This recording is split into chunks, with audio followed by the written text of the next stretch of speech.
BJP. ക്യാമ്പിൽ ആശങ്ക പടർത്തുന്ന ഒരു അഭിപ്രായ സർവേ ഫലം പുറത്തു വന്നിരിക്കുകയാണ്. രാജ്യത്തെ നേതാക്കളുടെ, പ്രത്യേകിച്ച് പ്രധാനമന്ത്രി പദത്തിലേക്ക് എത്തുമെന്ന് പ്രതീക്ഷിക്കുന്ന നേതാക്കളുടെ ജനപ്രീതി അളക്കുന്ന ഇന്ത്യ ടുഡേയുടെ the mood of the nation survey ഫലമാണ് ഇപ്പോൾ പുറത്തു വന്നിരിക്കുന്നത്. ലോക്സഭാ തെരഞ്ഞെടുപ്പിന് 2 മാസത്തിന് ശേഷം പുറത്തുവരുന്ന ഈ സർവേ ഫലം തെളിയിക്കുന്നത് ഇന്ത്യയുടെ പ്രതിപക്ഷ നേതാവായ രാഹുൽ ഗാന്ധിയുടെ ജനപ്രീതി ഗണ്യമായി വർദ്ധിക്കുകയാണെന്നും അതേസമയം പ്രധാനമന്ത്രി നരേന്ദ്രമോദിയുടെ ജനപ്രീതി ഗണ്യമായി കുറയുകയാണ് എന്നാണ്. ലോക്സഭാ തെരഞ്ഞെടുപ്പിന് മുൻപ് അവസാനമായി നടത്തിയ സർവേയിൽ ഇന്ത്യയുടെ പ്രധാനമന്ത്രിയായ നരേന്ദ്രമോദിക്ക് 55% ജനപ്രീതി ഉണ്ടെന്നാണ് കണക്കാക്കിയിരുന്നത്. അതേസമയം രാഹുൽ ഗാന്ധിക്ക് വെറും 14% ജനപ്രീതിയാണ് കണക്ക് കൂട്ടിയിരുന്നത്. എന്നാൽ പുതിയ സർവേ ഫലപ്രകാരം രാഹുൽ ഗാന്ധിയുടെ ജനപ്രീതി 8% ഏറെ വർദ്ധിച്ചു. 22.4% മാറിയപ്പോൾ പ്രധാനമന്ത്രി നരേന്ദ്രമോദിയുടെ ജനപ്രീതി 6% കുറഞ്ഞ് 41.1% എത്തി നിൽക്കുകയാണ്. 2014 ശേഷം, അതായത് പ്രധാനമന്ത്രി നരേന്ദ്രമോദി ഇന്ത്യയുടെ പ്രധാനമന്ത്രി അവരോധിക്കപ്പെട്ട ശേഷം ചരിത്രത്തിൽ ആദ്യമായാണ് India ടുഡേയുടെ mood of the nation survey ഫലത്തിൽ നരേന്ദ്രമോദി 50% താഴെ ജനപ്രീതിയിലേക്ക് പോകുന്നത്. അതായത് വലിയൊരു മാറ്റം ഇന്ത്യയിൽ ഉണ്ടായിരിക്കുന്നു എന്നാണ് ഇതോടെ വ്യക്തമാണ്. ഈ സർവേ നടത്തിയ ഇന്ത്യ ടുഡേയുടെ റിപ്പോർട്ടിൽ പറയുന്നത്, നരേന്ദ്രമോദി കഴിഞ്ഞാൽ ഇന്ത്യയുടെ പ്രധാനമന്ത്രി ആരാകണമെന്ന ചോദ്യത്തിന് പാർട്ടി ഭേദമന്യേ ഇന്ത്യയിലെ ജനങ്ങൾ രാഹുൽ ഗാന്ധിയെ തിരഞ്ഞെടുക്കുമെന്ന് തന്നെയാണ് എന്നുറപ്പിക്കാം.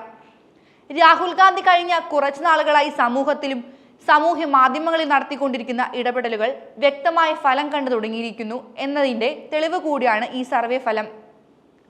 രാഹുൽ ഗാന്ധി 8%-ലേറെ വർധന ഉണ്ടാക്കിയപ്പോൾ നരേന്ദ്രമോദിക്ക് 6% ഇടിവുണ്ടാക്കിയിരിക്കുന്നു. 2014 മുതലുള്ള ചരിത്രത്തിൽ നരേന്ദ്രമോദി ആദ്യമായി 50%-ൽ താഴെ പോയിരിക്കുന്നു.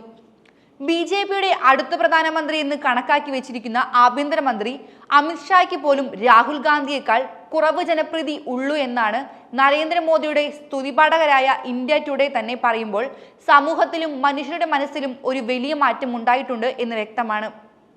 രാഹുൽ ഗാന്ധി എന്ന പ്രതിപക്ഷ നേതാവിനെ ബി.ജെ.പിയും നരേന്ദ്രമോദിയും വല്ലാതെ ഭയക്കുന്നു എന്നതിന്റെ ഏറ്റവും വലിയ തെളിവ് ഇക്കഴിഞ്ഞ സ്വാതന്ത്ര്യദിനാഘോഷമായിരുന്നു.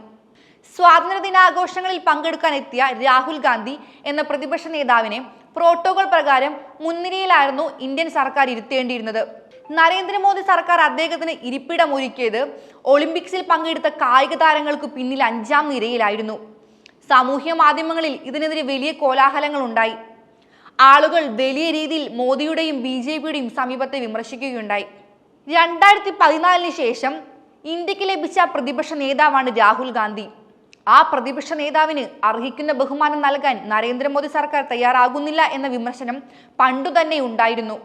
ഇതേ സംഭവം തന്നെയാണ് രാഹുൽ ഗാന്ധിയെ എത്രത്തോളം നരേന്ദ്രമോദി എന്ന ഭരണാധികാരിയും ബി.ജെ.പി. എന്ന പാർട്ടിയും ഭയക്കുന്നു എന്നതിന്റെ തെളിവ്.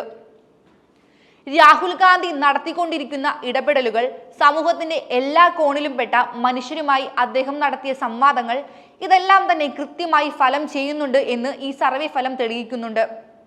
പ്രതിപക്ഷ നേതാവ് രാഹുൽ ഗാന്ധി 50 ദിവസം പ്രതിപക്ഷ നേതാവ് എന്ന സ്ഥാനത്തിരുന്നതിന്റെ റിപ്പോർട്ട് കാർഡ് കോൺഗ്രസ് പാർട്ടി പുറത്തുവിട്ടിരുന്നു. പരിശോധിക്കേണ്ടിയിരുന്ന ഒരു റിപ്പോർട്ട് കാർഡ് ആയിരുന്നു അത്. ആ റിപ്പോർട്ട് കാർഡിൽ ഏറ്റവും വലിയ നേട്ടമായി ഉയർത്തിക്കാണിക്കുന്നത് അദ്ദേഹത്തിന്റെ 9 സംസ്ഥാന സന്ദർശനങ്ങളാണ്. ആ 9 സംസ്ഥാനങ്ങളിൽ ഒരു സംസ്ഥാനം മണിപ്പൂരാണ് എന്നത് ശ്രദ്ധേയമാണ്. നരേന്ദ്രമോദി കലാപം തുടങ്ങി 1 വർഷം പിന്നിട്ടിട്ടും ഇതുവരെ മണിപ്പൂർ സന്ദർശിക്കാൻ പോലും തയ്യാറായിട്ടില്ല എന്ന വസ്തുത നിലനിൽക്കുമ്പോഴാണ് രാഹുൽ ഗാന്ധി ഒന്നിലേറെ വട്ടം മണിപ്പൂർ എന്ന സംസ്ഥാനം സന്ദർശിക്കാൻ തയ്യാറാകുന്നതും അവിടുത്തെ ജനങ്ങളുടെ ആകുലതകളും പരാതികളും കേൾക്കാൻ മനസ്സു കാണിക്കുന്നതും. ഇതുതന്നെയാണ് രാഹുൽ ഗാന്ധിയുടെ 1ാമത്തെ നേട്ടമായി കോൺഗ്രസ് പാർട്ടി റിപ്പോർട്ടിൽ നിർത്തി കാണിക്കുന്നത്. 2ാമത്തെ അദ്ദേഹത്തിന്റെ നേട്ടമായി ഉയർത്തി കാണിക്കുന്നത് 25 ജനവിഭാഗങ്ങളുമായി അദ്ദേഹം ഈ 50 ദിവസം പ്രതിപക്ഷ നേതാവ് എന്ന നിലയിൽ ഇരുന്നപ്പോൾ നടത്തിയ സംവാദങ്ങളാണ്. അതിൽ നീറ്റ് പരീക്ഷ എഴുതിയ വിദ്യാർത്ഥികളുടെ വിഷയവുമുണ്ട്.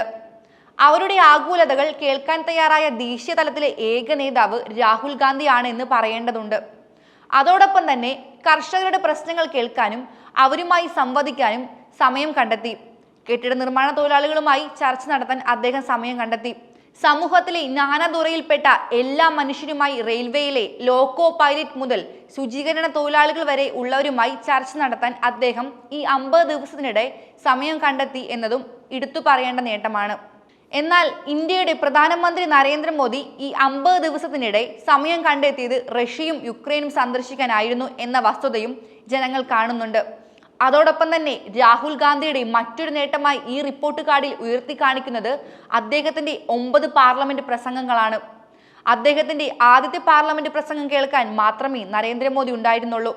ഇനിയുള്ള 5 വർഷം താൻ പ്രസംഗിക്കുമ്പോൾ അത് കേൾക്കാൻ നരേന്ദ്രമോദി ഉണ്ടാവില്ല എന്ന് ഉറപ്പാണ് രാഹുൽ ഗാന്ധി അദ്ദേഹത്തിന്റെ അവസാന പാർലമെന്റ് പ്രസംഗത്തിൽ സൂചിപ്പിക്കുകയുണ്ടായി. അത്രമാത്രം BJPയും നരേന്ദ്രമോദിയും രാഹുൽ ഗാന്ധി ഭയന്നു തുടങ്ങിയിരിക്കുന്നു എന്ന് ഇത്തരം സംഭവ വികാസങ്ങൾ സൂചിപ്പിക്കുന്നു. അതോടൊപ്പം രാഹുൽ ഗാന്ധിയുടെ മറ്റൊരു നേട്ടമായി ഉയർത്തി കാണിക്കുന്നത് അദ്ദേഹത്തിന്റെ 5 വാർത്താ സമ്മേളനങ്ങളാണ്. 2014 അദ്ദേഹം അധികാരം ഏറ്റ വർഷം 10 കഴിഞ്ഞിട്ടും ഒരു വാർത്താ സമ്മേളനം പോലും നടത്താൻ ധൈര്യമില്ലാത്ത ഇന്ത്യയുടെ പ്രധാനമന്ത്രി നരേന്ദ്രമോദിക്ക് മുമ്പിൽ 50 ദിവസത്തിനുള്ളിൽ 5 വാർത്താ സമ്മേളനങ്ങൾ നടത്തി മാതൃക തീർത്തിരിക്കുകയാണ് രാഹുൽ ഗാന്ധി. രാഹുൽ ഗാന്ധി ഏറെ ശക്തനായി മുന്നോട്ട് തന്നെ പോവുകയാണ്. ഒരു നിശ്ചയദാർഢ്യത്തോടെ അദ്ദേഹം ഇറങ്ങി തിരിച്ചിരിക്കുകയാണെന്ന് പറയേണ്ടിയിരിക്കുന്നു. കാരണം അദ്ദേഹത്തിന്റെ ജനപ്രീതിയിൽ ഉണ്ടായിരിക്കുന്ന ഈ വർധന സ്വാഭാവിക പ്രക്രിയയല്ല, പകരം അദ്ദേഹം നിരന്തരമായി നടത്തിക്കൊണ്ടിരിക്കുന്ന പ്രവർത്തനങ്ങളുടെയും ഇടപെടലുകളുടെയും അനന്തരഫലമാണ്.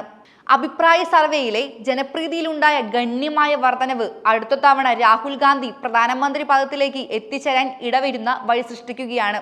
രാഹുൽ ഗാന്ധി പ്രധാനമന്ത്രി പദത്തിലേക്ക് ചുവടുവെക്കുന്ന കാലം വിദൂരമല്ല എന്ന് പറയേണ്ടിയിരിക്കുന്നു.